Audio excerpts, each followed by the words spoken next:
Shalom Akim, Shalom, Shalom, giving all praises, glory, and honor to Yahweh, Ba'ashem Yahushai, Ba'ashem Rakakdash, double honors to the apostles and the elders, great millstone, for teaching us truth and salutations to the sincere Akim and Aquathim. Listen, may the blessing of election be upon your house. My name is Raquai. I'm back in here with another quick and Lord's will, as always, an edifying lesson. And I guess for today's topic, I kind of just wanted to go back into a little bit of history that I was diving through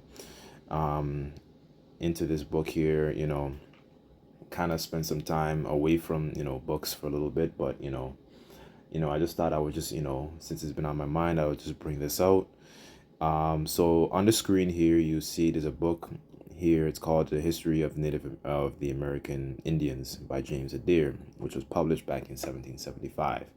Right. And basically, just a short synopsis of the book, it goes through the different customs, basically the customs which you would find in the Torah, and they're showing the parallels between what a lot of the Northern Kingdom tribes, what we know as the Northern Kingdom tribes, that basically they came over here over a year and a half's journey, and that place was called Arsareth according to the prophecy, right? And eventually, they were so-called discovered. I say so-called in quotations because the what's this guy's name, Christopher Columbus. He knew what he was looking for, because when he came over here he brought Hebrew translators, and one of them, I believe, was name was Luis del Torres, if I'm not mistaken, right? So they knew who they were coming over here, and they knew they spoke Hebrew, right? That's why you had a Hebrew translator, right? So showing you that Hebrews really are true nationality. You Israelites from that descend from so-called Native American Indians, Choctaw Indians, you Latin tribes. You guys are the Israelites according to the Bible, right? So, and today I'm going to show you a custom that was originally found in the Torah that was actually also found, amongst these people here, right? And the scriptures do say our spirit beareth witness, that we are the children of the Most High, right? So, there's a lot of scoffers in these times, and that's what the scriptures talk about too. In these times, there'll be scoffers, you know what I'm saying? Saying all kinds of things, right? So I kind of just wanted to basically, tear down those strongholds through the spirit and power of Yahweh Bashim Shai. And, Lord's will, this lesson would be edifying, especially, to you brothers, that don't actually look like a typical Israelite, as well as that descend from, those particular, tribes, right? Those so-called Native American tribes, Seminole Indians, what I'm saying, Latino tribes, and so on and so forth, right? So what I want to do first, I want to go to the prophecy, right? And then I'm going to read a little bit of what's found, in the book here. So just bear with me. Let me just pull it up. This is Second Ezra chapter 13, verse 40, and it says, "And those are the 10 tribes which were carried away prisoners out of their own land in the name of," it says Hosea, it's Hoshea.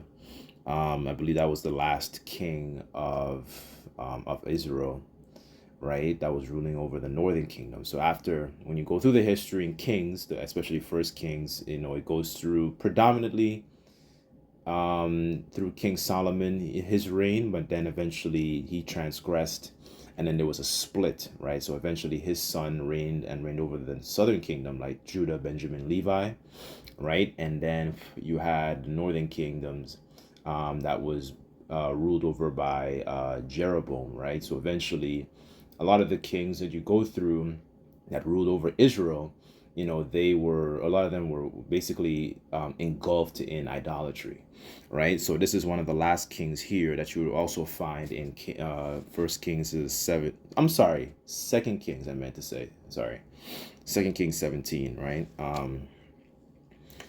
And here it says, continuing on, it says, whom Salmanassar, the king of Assyria, led away captive and carried them over the waters. And so they came into another land.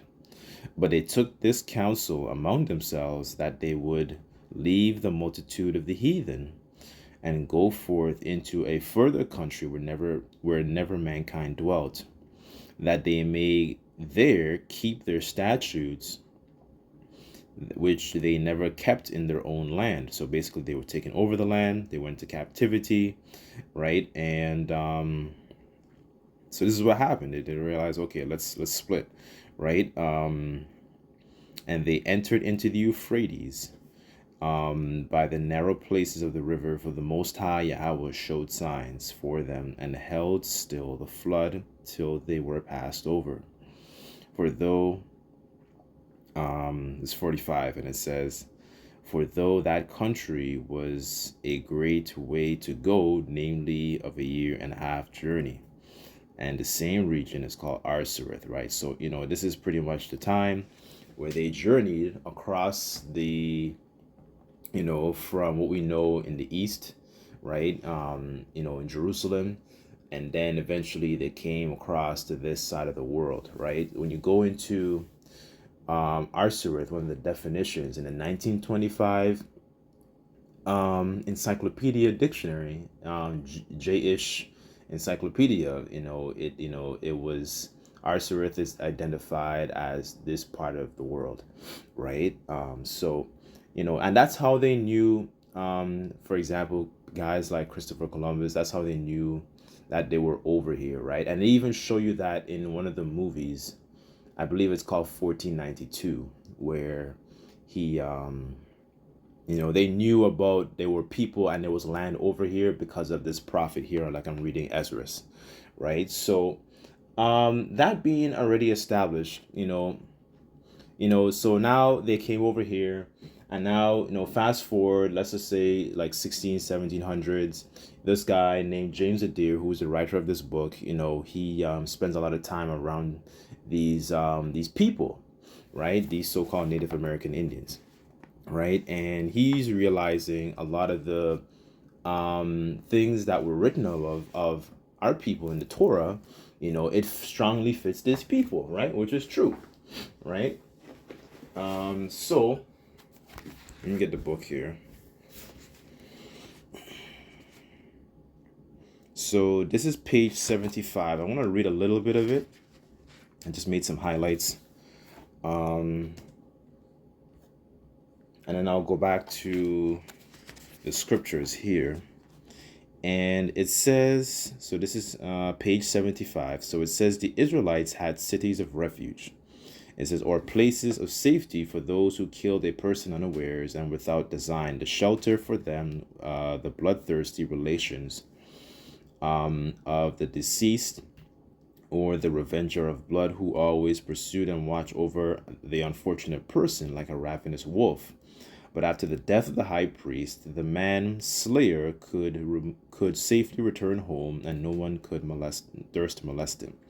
So it says, according to the same particular divine law of mercy, each one of these Indian nations, so speaking about the people who he lived amongst, right? It says here, they have either a house or town of refuge, which is a sure asylum to protect a manslayer or unfortunate captive if they can once enter into it. It says the Cherokee. Hold on. Before I proceed, let me actually look that up. Cherokee.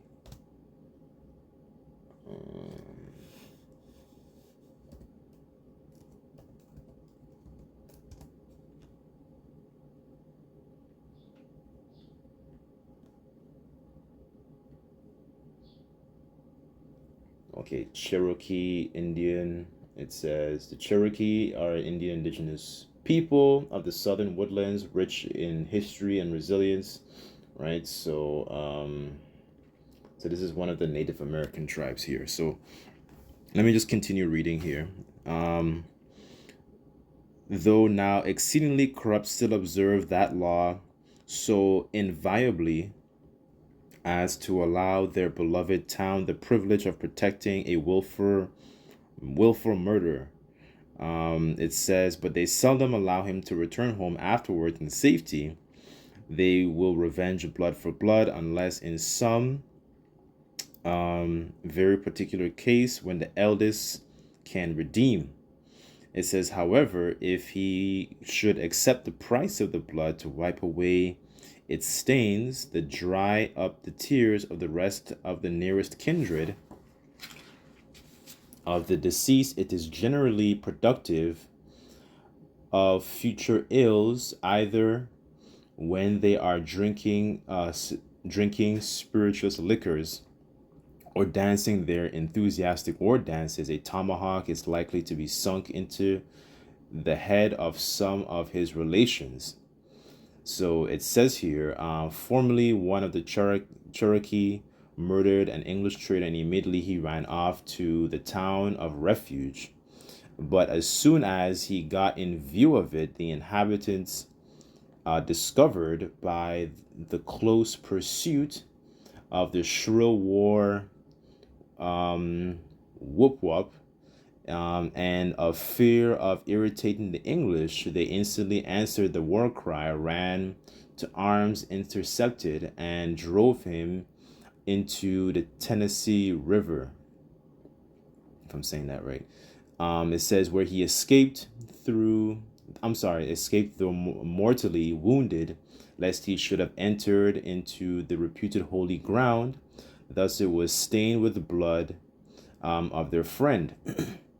It says, this town of refuge called Shaoti is situated in a large stream of the Mississippi, 5 miles above the late unfortunate Fort Loudon, where some years ago a brave Englishman was protected after killing an Indian warrior in defense of his property. Right. So let me just give me 1 second.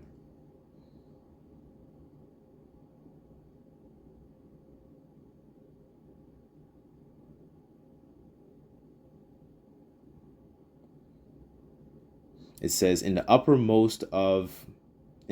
or most western part of the country of the Meshogi, there was an old beloved town now reduced to a small ruinous village called Kusa, Bold River.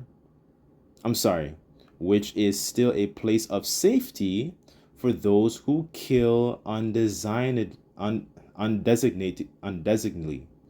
if I'm saying that right. Sorry, I'm bad at pronunciation. It says it stands. So basically, someone who kills, without that premeditation. That's pretty much what I'm trying to say. That's what really it means here. And it says, it stands on commanding ground overlooking a Alabama, and down the Mobile Sound 200 leagues distance, so into the Gulf of Florida. It says here, in almost every Indian nation, there are several peaceable towns, which are called Old Beloved, Ancient, Holy, or White Towns. They seem to have formerly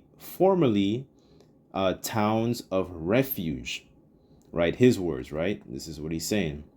And it says, for it is not in the memory of the oldest people that ever human blood was shed in them, although they often force persons from thence and put them to death elsewhere, right? So they were basically, so as he's living amongst these people, he's realizing, they have these certain towns of refuge that are basically known as like safety towns, right? When someone actually, kills somebody, unawares, right? And that is something you will find, within our culture, right? We have that.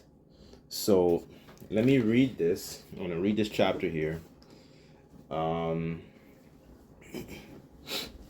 And it says, this is Joshua chapter 20, verse 1. And it says, "And the Lord," I want to read it in the Amplified. And it says, "And the Lord Yahweh spoke to Joshua, saying, Speak to the Israelites, saying, Designate the cities of refuge, asylum, of which I spoke to you through Moses, so that the manslayer who kills a person unintentionally without premeditation, may flee there.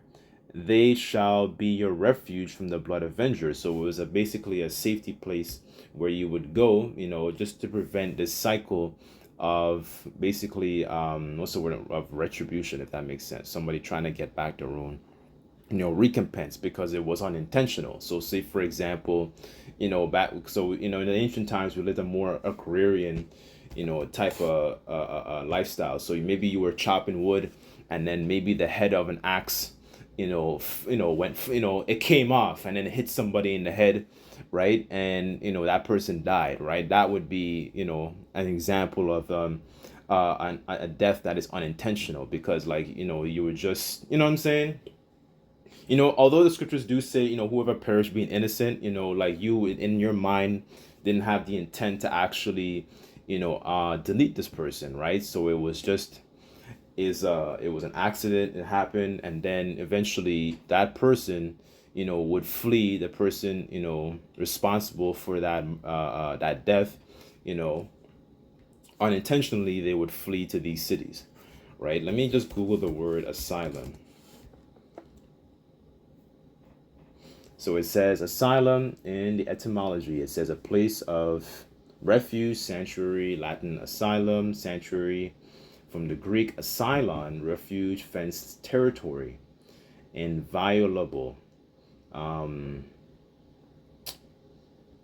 safe from violence, right? That's also one of the words that was used to describe the towns here in the book.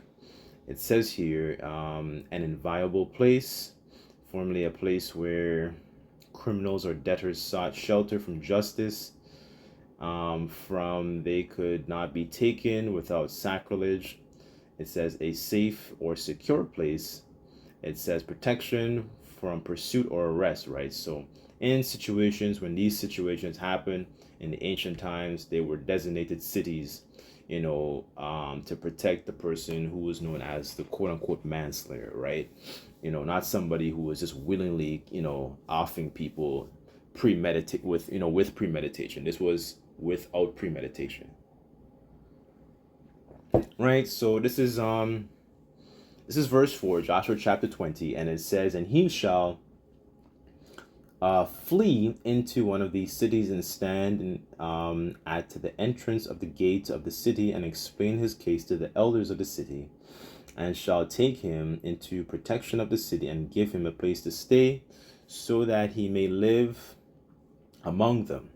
It says, "If the blood avenger pursues him, he shall not hand the offender, the manslayer, over to him, because he killed his neighbor unintentionally without premeditation and did not hate him beforehand. He shall live in the city until he has stood before the congregation for judgment. If acquitted for murder, he must stay there until the death of one of who is the high priest in those days." So you have to stay there until the passing of the high priest, right? So it says here, "In the offender shall return to his own city and his own house from which he fled." So he just had to stay there, in that during that time, and that was basically his place of protection, right? And if you think about it, if this mindset, like, just to show you why the Lord's ways are truly are strongly needed upon this planet Earth. If in the event that something like this happen, it prevents a cycle of of going after each other's families and stuff like that. Because when you look at so-called, like, I'm just going to use so-called like black culture as an example, because they're very well known for this. Just a little scuffle, or maybe stepping on somebody's shoes. It could have been an accident, but they feel the need to, our people, because they're so destroyed for lack of knowledge, they feel the need to seek retribution, and it's an endless cycle. So a lot of our people, they basically drop dead like flies, because you don't have any, well, one, you don't really have a rule over your own spirit, because your families are completely destroyed, right? And then you don't understand the importance of culture, right? Because if these things were implemented, then that prevents a lot of death, like a lot of unnecessary death. You know what I'm saying? Because especially within, the you so-called Negroes, you have this feeling, and you could say that amongst, like, the Hispanic tribes as well. There's a constant retribution, of trying to, off each other's relatives, for things that could have just been merely an accident. You know what I'm saying? um this is where was I?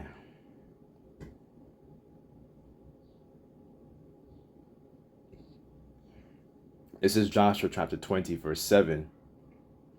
And it says, "So they set apart and consecrated Kadesh in Galilee, in the hill country of Naphtali, and Shechem, in the hill country of Ephraim, and Kiriath Arba, that is Hebron, in the country of Judah. Beyond Jordan, east of Jericho, they designated Bezer in the wilderness, in the plain, in the tribe of Reuben, and Ramoth in Gilead in the tribe of Gad, and Golan in Bashan in the tribe of Manasseh." So all these different. So this is pretty much the chapter when you go into it. We went into the land, and got rid of all those, those different Hamitic nations, right? And basically we were establishing shop, right? This is our land, right? And then the different tribes received their different portions of the land. So this is pretty basically, these different, towns here that are consecrated for this city of, basically, of refuge. And you can see that it's not just like allocated into like one tribe, right? It's pretty much dispersed into different portions, where Jake is pretty much, the different tribes have their own, even though they're all sharing the same land, but like every tribe kind of has like its own space, so to speak, if that makes sense. Kind of like in a house, like every child has their own room, if that makes sense, right? So this is verse 8, and it says, I'm sorry, verse 9. And it says, "These were the appointed cities for all the Israelites and for the strangers sojourning, living temporarily among them, so that whoever killed a person unintentionally may flee there, and not die by the hand of the blood avenger until he had stood before the congregation for judgment." So there was order that was, strongly enforced. You couldn't just, a person couldn't just, like when they found out, they couldn't just go and run up on their house and, put bullet holes in the window. You know what I'm saying? Like that's how our people are today, because they're so destroyed for lack of knowledge, right? And trying to, understanding is not something that they try to actually even achieve, right? And these customs are so important, because essentially this is why the Lord's ways are, like it says in Isaiah, his ways are higher than our ways, our thoughts, are not as his thoughts, roughly paraphrase. It shows you that, these things are so important to actually maintaining and bringing forth life, right? Why we need those ancient customs, right?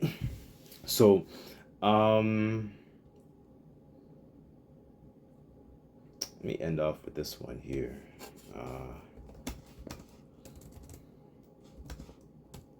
Jeremiah.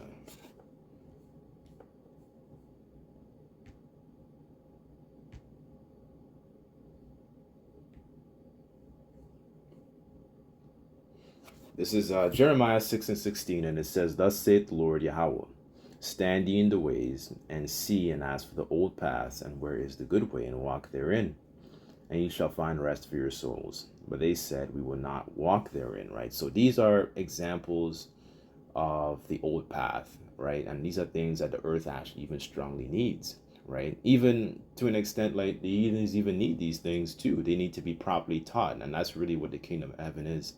You know, you Israelites being in a position of rulership where you're able to actually administer the law, right? To prevent these practices, these heathen practices from actually occurring, right? Because that's what makes you a priest, you know. You be able to show the difference between what is holy versus what is profane, right? This is a very these customs are very important for the welfare of the world, right? So anyways, I just thought I would just go into this as a talking point. There's a lot of like so-called misinformation out here. I just wanted to bring this out to light. On Lord's will, this lesson was edifying. Just like to give all praises, glory, and honor to Yahweh Bashim Yahweh Shai. Until next time, I say Shalom.